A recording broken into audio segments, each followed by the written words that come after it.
আমার নামের পিছনে লেখা আছে ফরমার জাজ অফ দি ইন্টারন্যাশনাল ট্রাইব্যুনাল, এবং আমার বন্ধু জয়নাল আবদিন একটু ইঙ্গিত দিছিলেন আমি অনেক কিছু আপনাদেরকে শোনাবো আমার অভিজ্ঞতার থেকে।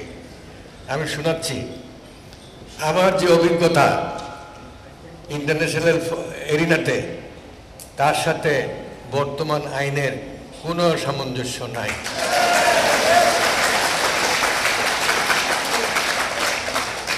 এইখানেই থামছি না, আরো বলছি যে তফাৎ, আকাশ আর পাতালে যে তফাৎ, সেই তফাৎ, দিন এবং রাত্রিতে যে তফাৎ, সেই রকমের তফাৎ।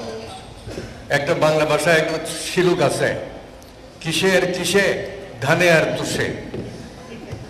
তো এইখানে আমি কি বলবো, আমার অভিজ্ঞতা এখানে শুধু কাছে ইন্টারন্যাশনাল কথাটাই কমন, আর কোনো কিছু কমন নাই।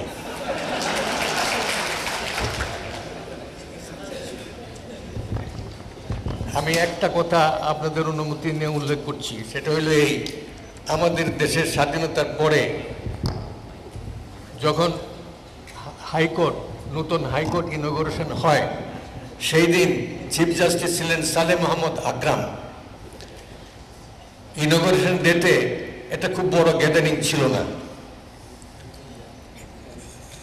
কলকাতা থেকে যেসব অ্যাডভোকেট এসেছিলেন তারা, আর এইখানকার কিছু কিছু অ্যাডভোকেট, বড় দূর 200-250 লোক।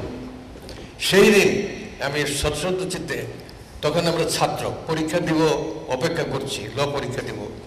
নিম এবং এক্স মিনিস্টার হাইকোর্ট জাজ আব্দুল্লাহ চৌধুরী বরিশাল, তিনজন আমরা আসছিলাম সেই ইনগরেশন ডে অ্যাটেন্ড করতে। সেই দিন মরহুম শেরেবাংলা একে ফজলুল হক বলেছিলেন, ব্রিটিশরা চলে যাচ্ছে কিন্তু তারা রেখে যাচ্ছে এ মনুমেন্টাল জুডিশিয়াল সিস্টেম। তিনি বলেছিলেন যে আমাদের criminal procedure code, civil procedure code, evidence act, registration act, transfer of property act, contract act, these are monuments. এবং পৃথিবীর ইউনিভার্সালি রিকগনাইজড প্রিন্সিপাল যত, এই আইনগুলিতে সাথে কন্টেন করে। আমরা এই মুহূর্তে দুইটা আইনের উল্লেখ করতে পারি, একটা হলো এভিডেন্স অ্যাক্ট, আরেকটা হলো ক্রিমিনাল প্রসিজিয়ার কোড। দুইটারই নির্বাসন দেওয়া হয়েছে, এইটা আইনে দুইটারই নির্বাসন দেওয়া হয়েছে। আমি কি বলবো, এখন ইন্টারন্যাশনাল আজ পর্যন্ত 3টা ইন্টারন্যাশনাল ট্রাইব্যুনাল আছে। একটা প্রথম হলো যুগোস্লাভিয়া ট্রাইব্যুনাল, সেকেন্ড হলো রোয়ান্ডা ট্রাইব্যুনাল, থার্ড হয়েছে criminal court, Rome criminal court, 3টা। আচ্ছা, এই 3টার মধ্যে to ensure free, fair and impartial justice, সারা পৃথিবীর থেকে ইলেকশনের মারফতে ইন্ডিপেন্ডেন্ট জাজ নির্বাচন করা হয়। যেমন যুগোস্লাভিয়া ট্রাইব্যুনাল আরম্ভ হয়েছিল 9 জন জজ দিয়া। একজন জজ ছিলেন স্যার, যুগোস্লাভিয়াটা বলছি, একজন জজ ছিলেন sir Ninian Stephen of Australia, আরেকজন ছিলেন মালয়েশিয়ার, আরেকজন ছিলেন পাকিস্তানের রুস্তম সিধুয়া, আরেকজন ছিলেন আমেরিকার, আরেকজন ছিলেন কানাডার, ইত্যাদি 9 জন ছিলেন। এখন বুঝেন যে কনস্টিটিউশন অফ দি কোর্ট আর আমাদের কনস্টিটিউশন অফ দি কোর্ট, বুঝে নেন। আমরাই জামাইয়ের মা, আমরাই কন্যার মা। একই পার্টির জজ, একই পার্টির ইনভেস্টিগেটর, একই পার্টির প্রসিকিউটর। সেখানে আমার অভিজ্ঞতাটা কি বলবো, আমার অভিজ্ঞতায় বলে যে রোয়ান্ডা ট্রাইব্যুনালে যা হয়ে গেল হলো, ইলেকশনের মারফতে জেনারেল অ্যাসেম্বলিতে ভোটে নির্বাচিত হয়েছিলাম এই রিজিয়ন থেকে।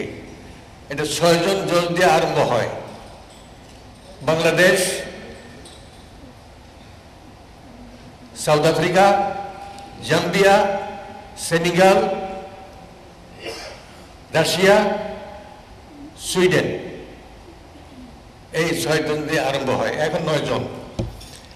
সেখানে প্রথম বিসমিল্লাহ তো বলো এই যে ইন্ডিপেন্ডেন্স অফ দি ট্রাইব্যুনাল, সেটার জন্য দেখেন ইন্টারন্যাশনাল লেভেল হয় ইলেকশনের থ্রুতে, same in room tribunal, room court, এটাকে ট্রাইব্যুনাল মানে রুম কোর্ট। 18 জন জজ নিয়ে রুম কোর্ট স্টার্ট করবে, 18 জন ইলেক্টেড হবে সারা পৃথিবীর থেকে। এই একটা জিনিসই চিন্তা করে দেখেন, সেই ইন্টারন্যাশনাল ট্রাইব্যুনালগুলিতে কীভাবে বিচারক নির্বাচনিত হয় আর এইখানে আমার কীভাবে হয়েছে, আরও বেশি বলার দরকার আছে? আচ্ছা, তারপরে ফ্রি অ্যান্ড ফেয়ার। প্রত্যেকটা ইন্টারন্যাশনাল ট্রাইব্যুনালে প্রধান যা করছে সে বিচারের কাঠগড়ায় যেন কোনো হাইয়েস্ট আইডিয়াল, তার জন্য যেমন একজন ইনোসেন্ট লোক যেন দোষী সাব্যস্ত না হয়, সেই নীতির থেকে আরম্ভ করে সেখানে গ্যারান্টিড সেফটি অ্যান্ড তার ডিফেন্সের রাইট, তাকে টর্চার করা যাবে না, তাকে বাধ্য করা যাবে না, ইত্যাদি ইত্যাদি ইত্যাদি। Highest principles, universally recognised principles follow করা হয়। আর আমাদের এখানে বলতে গেলে তো বিকাল হয়ে যাব, ধারাবাহিকভাবে যদি অ্যানালাইজ করা যায়।